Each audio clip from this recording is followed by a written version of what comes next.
ओम नमः शिवाय। जय श्री हरि, जय श्री कृष्णा। प्रिय भक्तजनों, आप सभी का मायरा वॉइस चैनल में हार्दिक स्वागत है। आज की इस वीडियो में हम सुनेंगे माघ मास का अध्याय 13। उसका शुभारंभ करने से पहले आप सभी से मेरा विनम्र अनुरोध है, यदि अभी तक आपने मायरा वॉइस चैनल को सब्सक्राइब नहीं किया है तो सब्सक्राइब करें और चैनल को लाइक करें, शेयर करें। आप सुनिए माघ मास का 13वां अध्याय। तो प्रेम से बोलिए विष्णु भगवान की जय हो, लक्ष्मीपति नारायण के अनंत स्वरूपों की जय हो। विकुंडल कहने लगा कि तुम्हारे वचनों से मेरा चित्त अति प्रसन्न हुआ है, क्योंकि सज्जनों के वचन सदैव गंगा जल के सदृश पापों का नाश करने वाले होते हैं। उपकार करना तथा मीठा बोलना सज्जनों का स्वभाव ही होता है। जैसे अमृत मंडल चंद्रमा को भी ठंडा कर देता है। अब कृपा करके यह भी बतलाइए कि किस प्रकार मेरे भाई का नरक से उद्धार हो सकता है। तब दूत कुछ देर ज्ञान दृष्टि से विचार कर मित्रता रूपी रस्से से बंधा हुआ बोला कि हे वैश्य, यदि तुम अपने भाई के लिए स्वर्ग की कामना करते हो तो जल्दी ही अपने 8 जन्म के पुण्य फल को उसके निमित्त अर्पण कर दो। तब विकुंडल ने कहा कि हे दूत, वह पुण्य क्या है और मैंने कौन कौन से जन्म में और कैसे किया है, सो सब बतलाओ, फिर मैं अपना पुण्य अपने भाई को दे दूंगा। दूत कहने लगा कि हे वैश्य सुनो, मैं तुम्हारी पुण्य की सब कथा कहता हूँ। पूर्व समय में मधुवन में शाल्की नाम का ऋषि था। वह बड़ा तपेश्वरी ब्रह्मा के समान तेज वाला था। नवग्रह की तरह उसकी स्त्री रेवती के 9 पुत्र थे, जिनके नाम ध्रुव, शशि, बुध, तार, ज्योतिमान थे। इन 5 ने गृहस्थाश्रम धारण किया तथा निर्मोह, जितमाय, ध्याननिष्ठ और गुणात्मक के ये 4 संन्यास ग्रहण कर वन में रहने लगे। ये शिखा सूत्र से रहित पत्थर और सोने को समान समझते थे।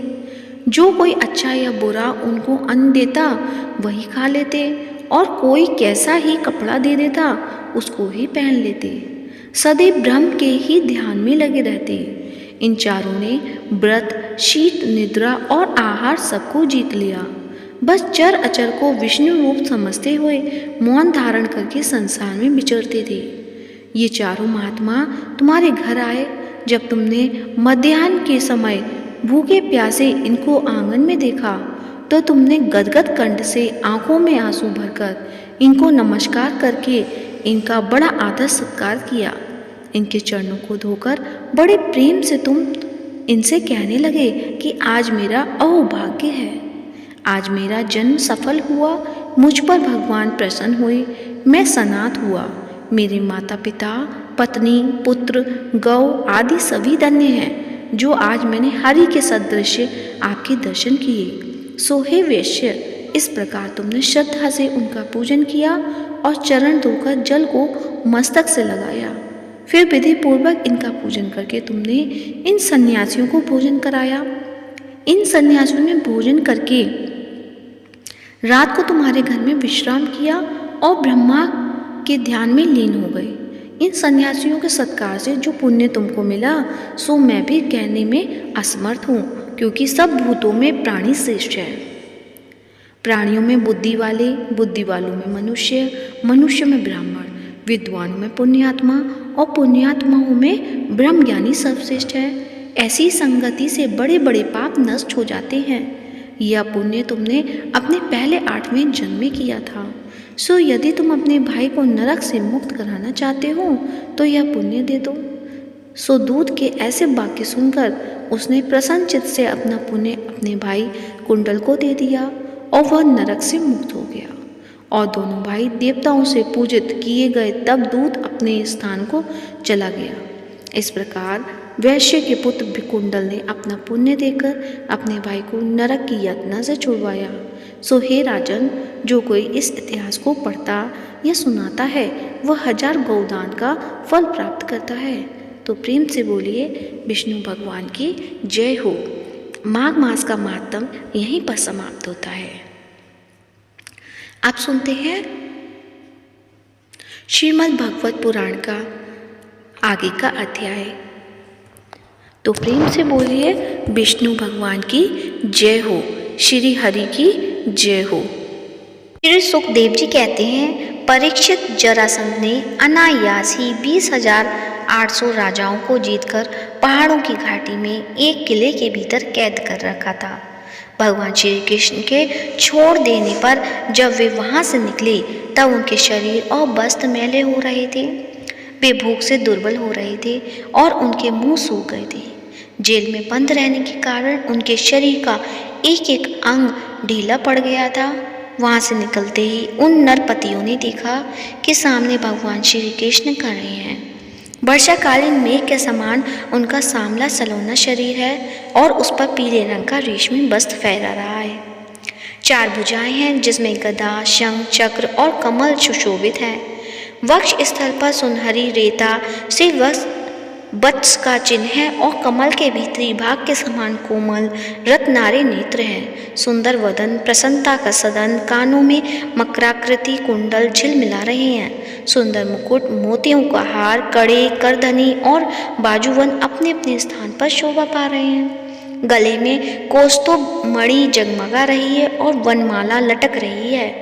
भगवान श्री कृष्ण को देखकर उन राजाओं की ऐसी स्थिति हो गई मानो वे नेत्रों से उन्हें पी रहे हैं, जीभ से चाट रहे हैं, नासिकाओं से सूंघ रहे हैं और बाहों से आलिंगन कर रहे हैं। उनके सारे पाप तो भगवान के दर्शन से ही धुल चुके थे।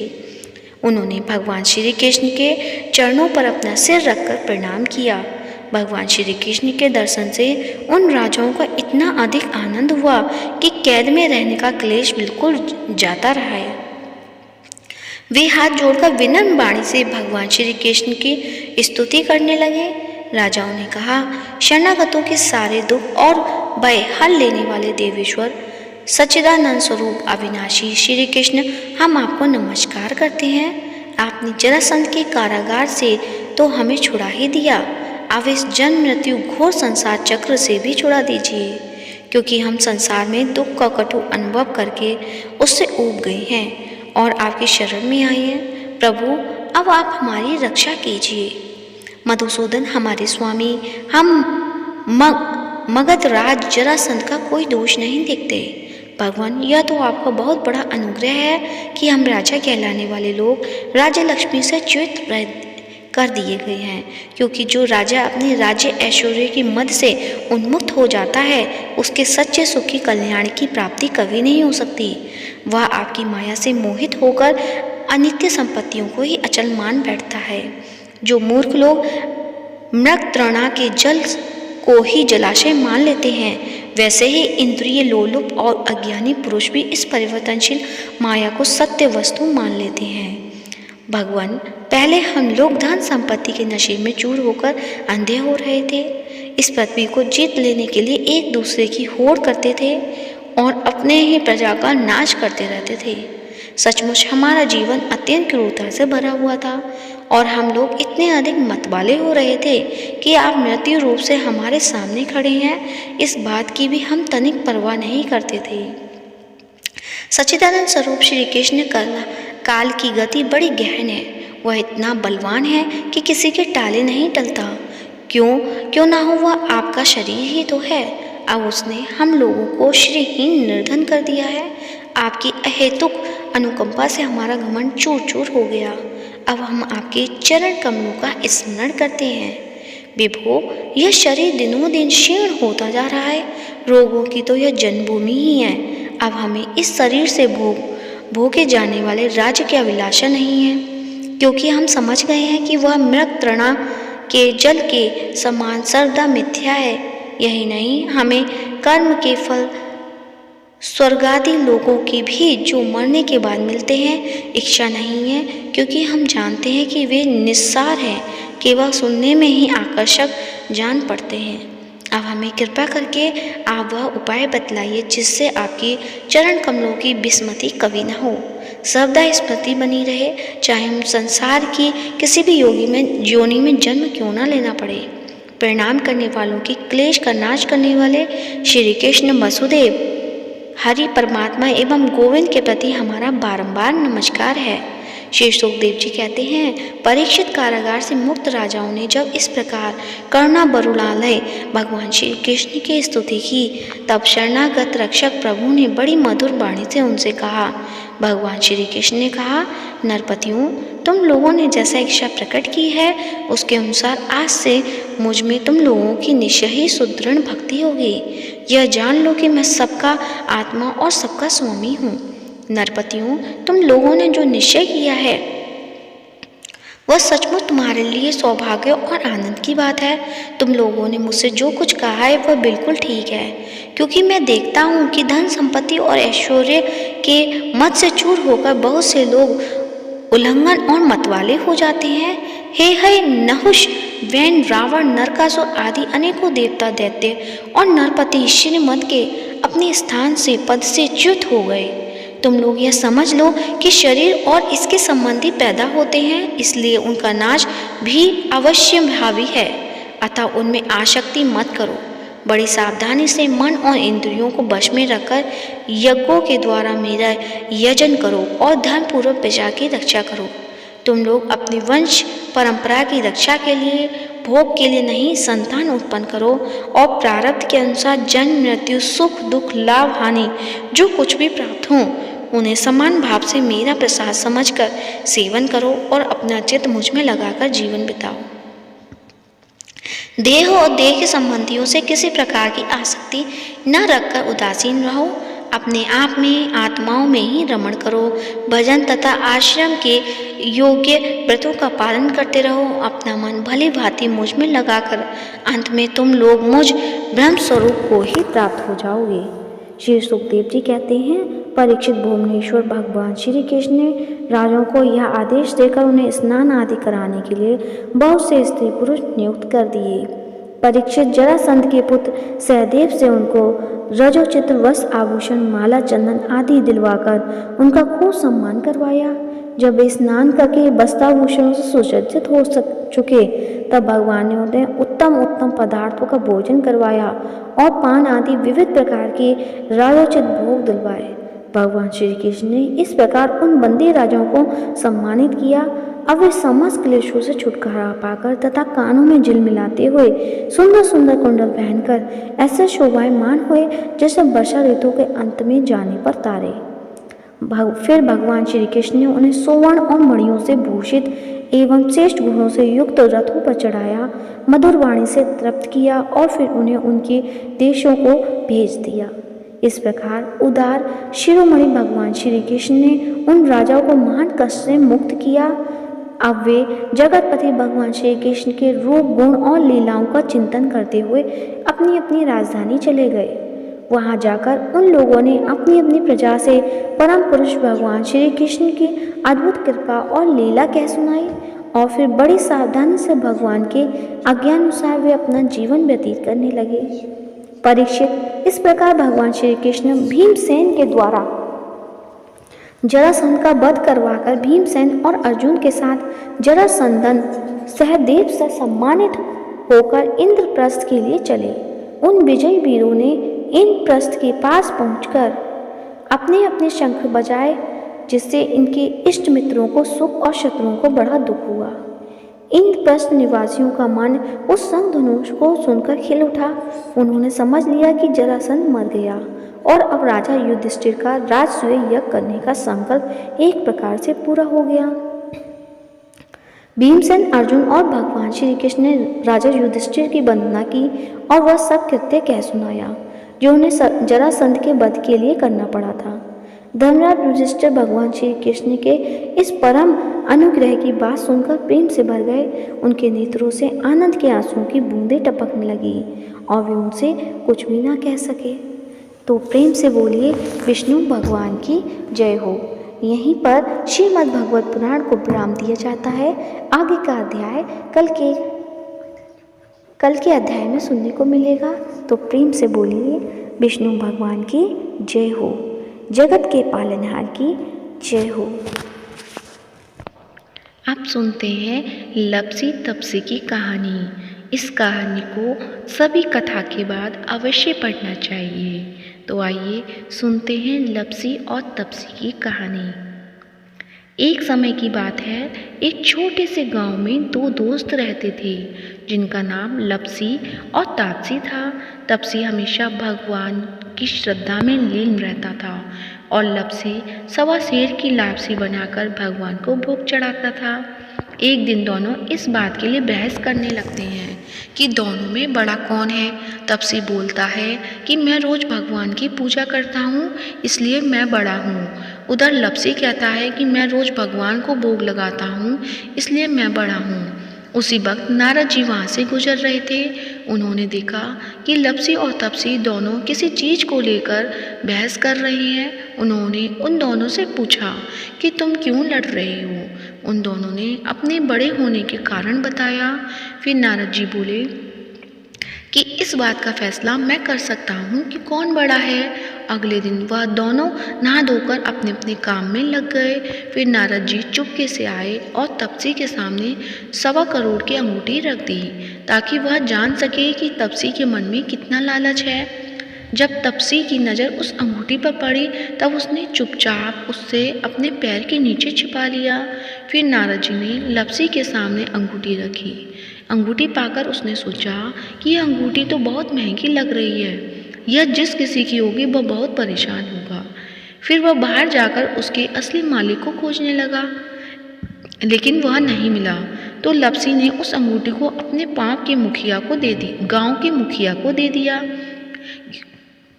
क्योंकि वह नहीं चाहता था कि किसी दूसरे की अंगूठी को वह अपने पास रखे। उसने मुखिया से कहा कि यह जिस किसी की भी अंगूठी है उसको वापस कर देना। फिर लपसी उस जगह पर जाता है जहाँ पर तपसी अपनी तपस्या कर रहा होता है। फिर वहाँ नारद जी प्रकट होते हैं। जब नारद जी उन दोनों के पास आते हैं, फिर वो दोनों उससे पूछने लगते हैं कि हम दोनों में कौन बड़ा। नारद जी ने कहा कि तुम दोनों में लपसी बड़ा है। तपसी ने इस चीज़ का कारण पूछा। तब उन्होंने तपसी से खड़े होने को कहा। जब वह खड़ा हुआ तब उसकी अंगूठी दिख गई, तो उसने अपने नीचे छिपाई होती है। उसकी चोरी पकड़ी जाती है। तब नारद जी ने तपसी से कहा कि तुम इतनी तपस्या करते हो, फिर भी तुम्हारा मन साफ नहीं है और इसलिए तुम्हें कोई फल नहीं मिलता। नारद जी ने तपसी से कहा, सच्चा भक्त होना यह नहीं होता कि हम दिन भर तपस्या में लीन रहें, बल्कि हमारा सच्चा मन भी होना चाहिए, तभी हम एक सच्चे भक्त कहलाएंगे। तपसी अपने किए पर शर्मिंदा हो गया। उनको समझ में आ गया कि उसने कितनी बड़ी गलती की है। उसने नारद जी के सामने हाथ जोड़कर पूछा कि मुझे अपनी तपस्या का फल कैसे मिलेगा और मेरा पाप कैसे उतरेगा। तब नारद जी बोले कि जब कार्तिक मास में स्त्रियां कार्तिक नहाएंगी तब वे अपना पुण्य तुम्हें दे देंगी, और साथ ही यदि कोई धोती के साथ गमछा नहीं देगा तो वह फल तुम्हें मिलेगा। यदि कोई साड़ी देकर ब्लाउज नहीं देगा तो फल तुम्हें मिलेगा। यदि कोई अंगना लीपकर दहली नहीं लीपेगा तो वह फल तुम्हें मिलेगा। यदि कोई सीधा देखकर दक्षिणा नहीं देगा तो वह फल तुम्हें मिलेगा। यदि कोई ब्राह्मण जिमाकर दक्षिणा नहीं देगा तो वह फल तुम्हें मिलेगा। यदि कोई जूता देकर तेल नहीं देगा तो फल तुम्हें मिलेगा। यदि कोई सारी कहानियाँ सुने लेकिन तुम्हारी कहानियाँ नहीं सुने तो वह फल तुम्हें मिलेगा। फिर उसी दिन से हर व्रत और कथा के बाद तपसी और लपसी की कहानी कही और सुनी जाने लगी। लपसी और तपसी की कहानी का फल लपसी को मिले और तपसी की तपस्या का फल तपसी को मिले, हमारी पूजा पाठ का फल हमें मिले। तो सभी व्रत कथा के बाद लपसी और तपसी की कथा को अवश्य पढ़ना चाहिए। तो प्रेम से बोलिए लपसी और तपसी की जय हो। अब सुनते हैं श्री विष्णु चालीसा। तो प्रेम से बोलिए विष्णु भगवान की जय हो, जगत के पालनहार की जय हो। विष्णु सुनिए विनय सेवक के चितलाए, कीरत कुछ वर्णन करूं दीजिए ज्ञान बताए। नमो विष्णु भगवान खरारी, कष्ट नशावन अखिल बिहारी, प्रबल जगत में शक्ति तुम्हारी, त्रिभुवन फैल रही उजियारी। सुंदर रूप मनोहर सूरत, सरल स्वभाव मोहिनी मूरत, तन पर पीतांबर अति सोहत, बैजंती माला मन मोहत, शंख चक्र कर गदा बिराजे, देखत दैत्य असुर दल भाजे। सत्य धर्म मद लोभ न गाजे, काम क्रोध मद लोभ न छाजे।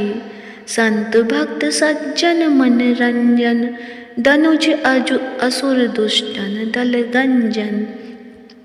सुख उपजाए कष्ट सब भंजन, दोष मिटाए करत जन सज्जन। पाप काट भव सिंधु उतारण, कष्ट नशा कर भक्त उवारण। करत अनेक रूप प्रभु धारण, केवल आप भक्ति के कारण। धरणी धेनु मन तुम ही पुकारा, तब तुम रूप राम का धारा।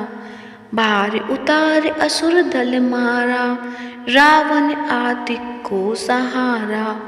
आप बराह रूप बनाया, हरनाक्ष को मार गिराया। धर्मत से तन सिंधु बनाया, 14 रत्नन को निकलाया।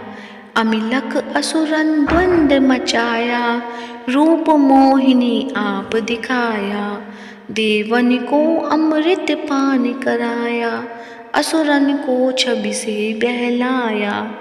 कूर्म द्रूप धर सिंधु मचाया, मदराचल गिरी तुरत उठाया। शंकर का तुम फंद छुड़ाया, भस्मासुर को रूप दिखाया।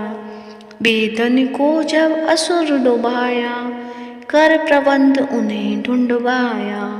मोहित बन कर खल ही नचाया, उसी कर से भस्म कराया। असुर जलंधर अति बलदाई, शंकर से उनकी न लड़ाई। हारे पार शिव सकल बनाई, कीन सती से छल खल जाई। सुमिरन कीन तुम्हें शिव रानी, बतलाई सब विपत कहानी। तब तुम बने मुनीश्वर ज्ञानी, वृंदा की सब सुरति बुलानी। देखन 3 धनुज शैतानी, वृंदा आए तुम्हें लपटानी। हो स्पर्श धर्म क्षतिमानी, हना असुर उर शिव सैतानी। तुमने दुर प्रहलाद उबारे, हिरणाकुश आदित्य खल मारे। गणिका और अजामिल तारे, बहुत भक्त भव सिंधु उतारे। हरहु सकल संताप हमारे, कृपा करो हरि सिरजनहारे। देखऊँ मैं निज दर्श तुम्हारे, दीन बंधु भक्तन हितकारी। चाहत आपका सेवक दर्शन, करहु दया अपनी मधुसूदन। जानू नहीं योग्य जप पूजन, होय यज्ञ स्तुति अनुमोदन। शील दया संतोष सुलक्षण, विदित नहीं व्रत बोध विलक्षण। करहूँ आपका किस विधि पूजन, कुमति बिलोक होत दुख भीषण। करहूँ प्रणाम कौन विधि सुमिरण, कौन भांति में करहूँ समर्पण। सुर मुनि करत सदा सेवकाई, हर्षित रहत परम गति पाई। दीन दुखिन पर सदा सहाई, निज जन जान लेव अपनाई। पाप दोष संताप नशाओ, भवबंधन से मुक्ति कराओ। सुख संपत्ति दे सुख उपजाओ, निज चरणन का दास बनाओ। निगम सदा ये विनय सुनावे, पढ़े सुने जो जन सुख पावे। प्रेम से बोलिए विष्णु भगवान की जय हो। श्री विष्णु चालीसा यहीं समाप्त होती है। तो आज का वीडियो पसंद आया है तो वीडियो को लाइक करें, शेयर करें और साथ ही मायरा वॉइस चैनल को सब्सक्राइब करें। आप सभी पर विष्णु भगवान की कृपा सदैव बनी रहे। जय श्री हरि।